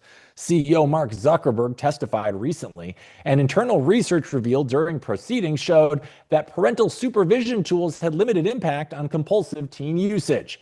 And for those of you watching at home, the feature itself is reasonable. If your child repeatedly searches self-harm related content, you would probably want to know. And the larger question is whether this represents a genuine safety evolution or whether legal pressure finally moved the product roadmap forward. We got one more story here. Or actually, no, we don't. We're going to bring back Frank. We're going to chat about these. Frank, we're going to talk about Instagram first, because on the surface, this sounds like a good thing. If your child is searching for self-harm related content, you'd want to know. But it does beg the question, how much monitoring is too much monitoring? What are your thoughts on this? Do you feel like this could be a slippery slope, or do you think this is a needed safety measure for social media platforms? Where do you land on this one, Frank? Yeah, it's a great question and an important question. Not a parent myself, but many nieces and nephews, so I often have these conversations with my sisters. And I think it is important. I think this is a rational thing. And I think with a lot of these features, I think if it's possible to opt into them, I apologize if you said that you could opt in or not. I think that that's really a big part of this. But I would want to know if my child or niece or nephew, for that matter, was searching for these things over and over. And I've heard about other similar sort of safeguards. I would call them safeguards that are put in place for these apps. I think children at this age, and I say this as someone who was training to be a therapist for a while, children at this age, their brains are still very much developing. They're seeing a bunch of content that in human history, we've never lived in a world where younger people are seeing the content that they're seeing on the internet, throughout their entire life. I was actually born right on the cusp of that. I think it was the internet sort of became a thing when I was in junior high or high school. It became more ubiquitous. But now we're seeing a world where they're growing up around it. So some level of safeguards, I think it's great. To your point, yes, I do think there's potential for this to become a slippery slope where everybody needs to KYC everywhere and the nanny state takes over and monitors all the content that everybody is seeing, not just kids. And I think that that's really unfortunate. I think we're very much trending in that direction. And I don't want to trend further in that direction. At the same time, I think it's okay to say, children, certain safeguards for children, they're rational. That is the case. But we'll have to approach this with nuance, where when it feels that the powers that be are overstepping, we will have to push back. And, luckily, we're living in a world where we're seeing decentralized identity in social media, protocols like Nostr. There's other stuff out there as well, but Nostr is the biggest one, so that there's always going to be a place where that cannot happen. But most people, the normies, if you will, are not over on Nostr. And we do want the internet, generally speaking, to be as free as possible. That said, again, certain safeguards don't necessarily hurt. We just don't want to slide down that slippery slope, as you put it. Yeah, no, and this is one of those interesting situations because it's one of those topics that I think like almost everybody can get on, right? Like you got to protect the children. We got to protect the children. We can all agree with that. But we're dealing with big tech here. So it does beg the question, Frank, do you think this is genuinely about helping families and protecting the children? Or is Meta just reacting to legal pressure and lawsuits? Well, what do you think? Are they really trying to do good here? Or are they just, trying to clear the red tape of the government? I think it's probably, as always, it's probably a mix of things. But I would say a lot more red tape maybe than wanting to protect the government, because Meta also doesn't stop all of the things that basically addict people to social media that they maybe know psychologists have said are not necessarily healthy. Meta is taking your data and selling it to third parties and other people. There's plenty of stuff that Meta does that very much illustrates that they are not necessarily concerned about, I don't know, the well-being or even the privacy of their users. So I think that that's something to consider. At the same time, I think it's many people who work at Meta probably have children and like the fact that something like this exists. So I think we don't have to say it's all bad or all good. At the same time, the pressure I think is there, and I think that pressure is there because, again, the powers that be want to create a digital panopticon. It makes their jobs easier to monitor what everybody is saying and doing at all times. We've lived in a panopticon for quite a while. CCTV, the cameras we see on street corners, everywhere we go, anywhere in the world, these only become more and more ubiquitous as time goes on. So the powers that be want to see this happen. If it's a matter of sort of disguising it and we're here to protect the kids right now, sure, that's the way it'll get sort of across the line. So I think while we should push back with this sort of normal internet tech, we should also be building freedom tech and other technology that allows us to communicate the way we see fit, regardless. And the clients that are being built on top of Nostr right now do enable that. So continue to build in the freedom tech space, continue to push for your rights within a traditional, like what we'll call traditional internet space. And what's, while we're still on kind of this AI arena here, but we're talking about it regards to Instagram and them flagging these self-harm things, which undoubtedly they'll be using AI for. I think an interesting question that I thought of recently that I feel like people haven't been discussing is that we're seeing these AI chatbots and these AI systems continue to get more advanced. And I know I'm guilty of it, right? And I'm sure teens are too. They start talking to these chatbots about serious issues in their lives, right? Like kind of in place of maybe a therapist or their own family or friends. So my question to you, Frank, is do you think that parents should be worried about these AI platforms becoming emotional stand-ins for like the real world connections that should be happening between like a parent and child? Because, when I was a kid, I don't want to talk to my parents about sex. And if I could just go talk to them about it on a chatbot, I'd probably do that, but like, I think it's eroding a lot of those conversations that parents and children usually had, and these chatbots can very easily step in for that. Do you foresee that maybe being a problem further along in the future? Like we're seeing kids isolate themselves more. Nobody drinks beer anymore. Kids don't, nobody asks out a girl in person anymore. Right. Are we entering this world where we're just all like giving all of our emotions and dumping all of our problems onto AI chatbots instead of having these real world connections? Are you concerned about that at all? Because I kind of am. For sure. And I think, it's like we have this again. I think you and I are probably comparable in age. We have this thing where we sort of know a world before this. We sort of know that it was normal to go. Well, it was also difficult, like you said, to speak to a parent, but that also there were sort of human people out there that could help us with these problems. Whereas now, maybe because people feel shame or embarrassment or whatever it is, they're going to this thing that they think is private, where they think this information isn't going to go anywhere. Meanwhile, it's being used to train the LLMs, and it can be shared with the government and all of these other things. So it's a really scary thing. And because people really don't have much of an understanding of how the internet works and how little privacy they have on the internet, they are going to probably use these bots or these AI services to have these conversations a bit more. On a human level, it makes me kind of sad that it's happening, because ideally you sort of what you need more in these sorts of situations isn't necessarily just a cognitive response from somebody, but emotional support as well. So AI, I don't think we're anywhere close to AI offering the sort of emotional support you would get from a parent, a therapist, a teacher, someone else you might confide in when it comes to these issues. So I think it's a social thing that we're going to have to talk about. Ideally, we're talking, in schools, this is being talked about. I'm a former teacher as well. I know that these topics can be hard to broach, but if you're a good teacher and you truly do care about the students, or a parent, and I don't want to say like if you're a good parent, I know a lot of parents are busy and that these topics can be difficult to bring up. But I think it is really important that people understand the difference. Maybe you do use ChatGPT for certain things, even to get tips on, I don't know, better mental health hygiene or things to do to improve your mental health. Okay, that stuff is kind of fine. But once you're confiding in it about things that are personal issues that are far better off being a discussion that you have with either a licensed professional or a loved one, someone that you trust, I think that's sort of the dividing line. But because all of this technology is so new, someone said the other day on a podcast, I think ChatGPT is like less than 2 years old, and that's the main AI that most people are interfacing with. We're just in a very, very new world as far as this tech and the conversations that need to happen around it. So I think for the time being, I think the best teachers out there, the best mental health professionals, the best parents, there's a trusting of your gut, of your intuition. And if your intuition is telling you it's time to have this conversation with your children because you feel that they might be susceptible to utilizing AI in the wrong ways or confiding in AI in ways that they shouldn't be doing so, I would say, generally speaking, don't confide in AI.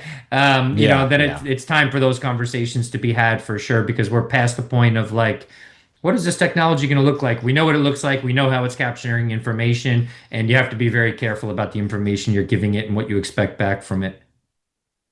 Yeah, it's man, it's wild times, and kind of a step further than that. I already saw in Asia, they make tables at restaurants for people where they can put their phone, because there's already a contingent of that population, specifically like lonely males, that just get these AI girlfriends and they just talk to them, because everybody's just so desperate for any kind of connection. So like, it kind of reminds me, I could see it taking a similar adoption curve, that type of thing, to like what we saw with online dating. Everybody who did it initially, you're like, oh, what kind of social pariah are you? You can't meet somebody in person, you dweeb. Yeah. And now it's like the only way people do it. I think it's one of those things in like 5 years, it's going to be everywhere, and we won't even realize it's happened until it's already there. So we'll see. I'm certainly no prognosticator. All right, we got one more story I want to talk about here, Frank, kind of along the same lines as we were talking about a private AI company that was Anthropic, essentially telling the Pentagon, no, we're not removing the guardrails like you requested. What did you make of this story? This is an interesting cross-section of, military defenses and AI that we hadn't really seen before. And then, other AI companies are looking to fill that gap. What are you making of this? Is this something we're going to be seeing more often? I think we should be clear about who's looking to fill that gap, who has filled that gap, and that is OpenAI, makers of ChatGPT. We're very happy to hand over their LLMs to the government.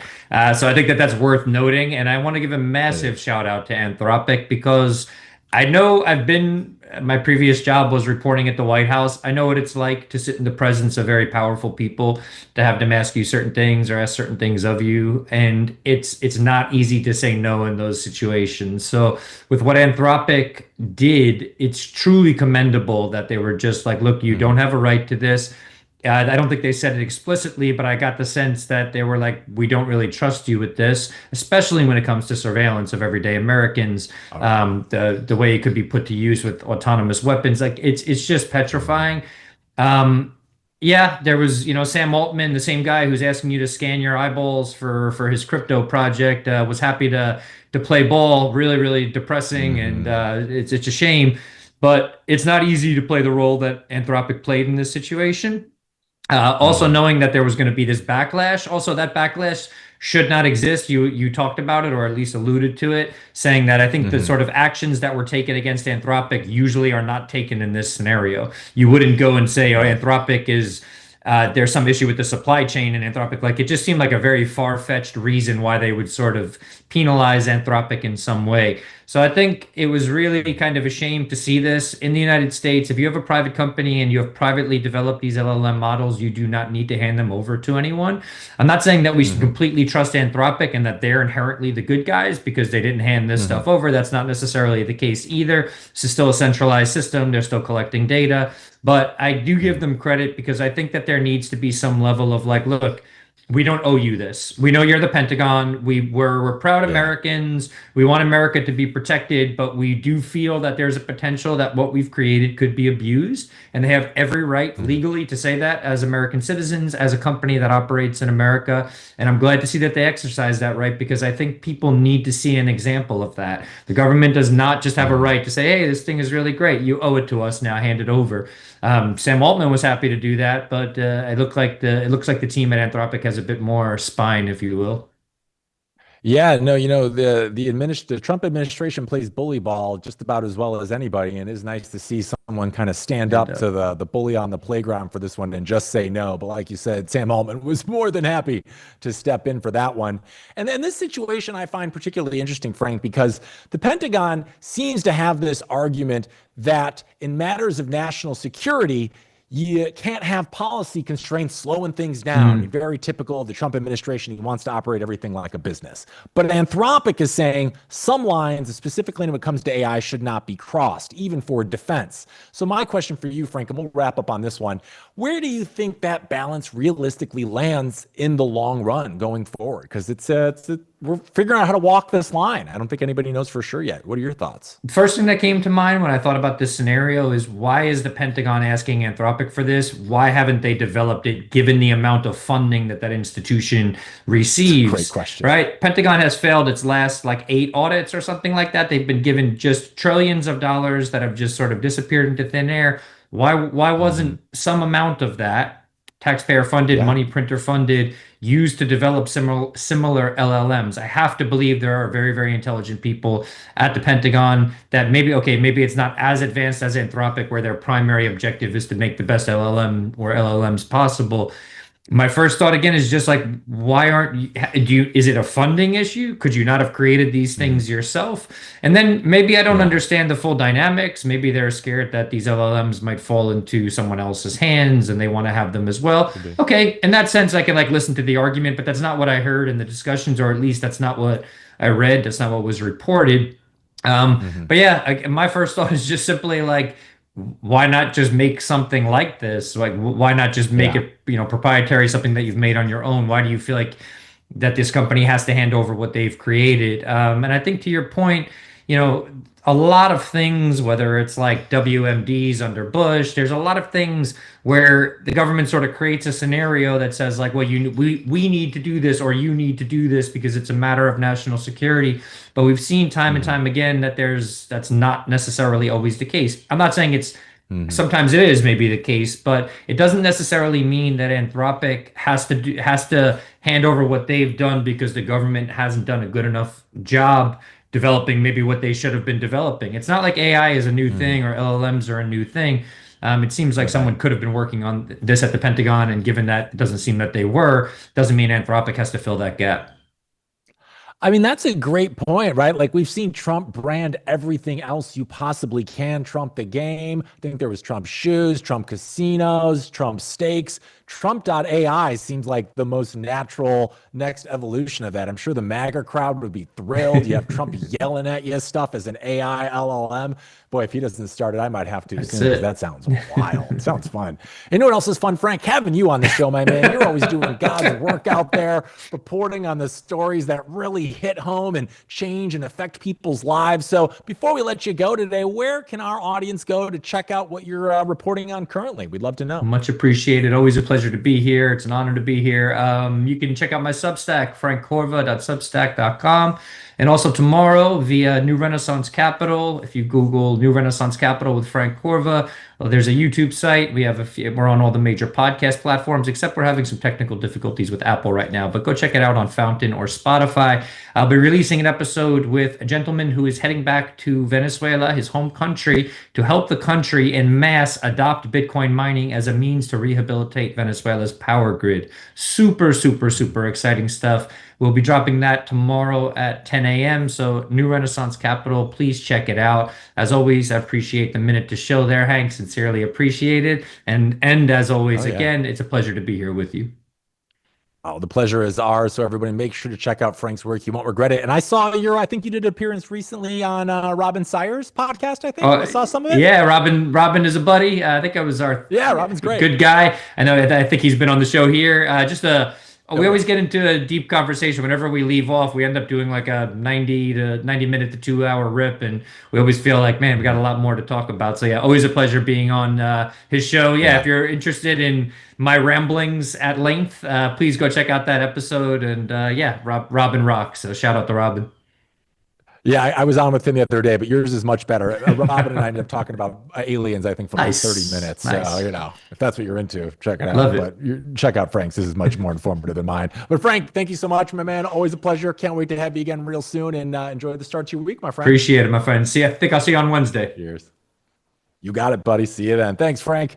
All right, gang, that's a wrap for our Monday edition here at Roxom TV News. As always, thanks for joining us this morning. If you haven't already, do the thing. Make sure to like, follow, and subscribe to Roxom TV, Roxom TV News, Hank at Roxom TV, and all of our amazing guests. We had Steven Orr, Mr. Big Beat himself on the show, Cedric Youngelman, and of course, Frank Corva. They're all doing God's work out there, and they're very talented and smart individuals, a lot more talented and smart than me. So you want to make sure you're following what they're up to.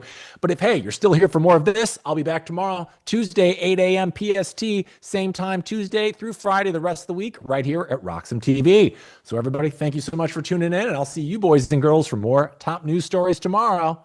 Enjoy your Monday, everybody.